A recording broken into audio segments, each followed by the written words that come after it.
तर अंबरनाथमध्ये दमदार पावसानं हजेरी लावलेली आहे। ग्रीन सिटीकडे जाणाऱ्या रस्त्यावर पाणीच पाणी जात होत असल्याचं आपल्याला पाहायला मिळतं आणि या पाण्यातूनच नागरिकांना प्रवास जो आहे तो करावा लागतो।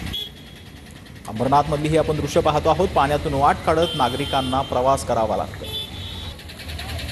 शहरात मुसळधार पाऊस पडत आहे आणि त्याचा फटका अनेक भागामध्ये पडत आहेत। मी सध्या ग्रीन सिटीकडे जाणाऱ्या रस्त्याकडे आहेत आणि आपण या ठिकाणी जर बघितलं तुम्हाला हा रस्ता आहे, मात्र ह्या रस्त्याला नदीचं स्वरूप आल्याचं चित्र पाहायला मिळत आहे। अनेक गाड्या या ठिकाणी बंद पडत आहेत। या साचलेल्या पाण्यातून जे वाहन चालक आहेत ते ह्या रस्त्यावरून आपली गाडी नेत आहेत। या ठिकाणी बघितलं आपण दुचाकी कशी प्रकारे ह्या भरलेल्या पाण्यातून जात आहेत, कारण गुडघ्याभर पाणी या ठिकाणी साचलं आहे।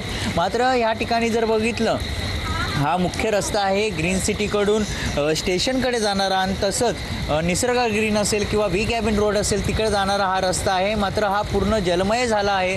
संपूर्ण रस्ता हा पाण्याखाली गेला आहे, त्यामुळे जे वाहन चालक आहेत त्यांना देखील नाहक त्रास सहन करावा लागत आहे। तारेवरची कसरत या ठिकाणी करावी लागत आहे। महिरजाचा TV9 मराठी, अंबरनाथ।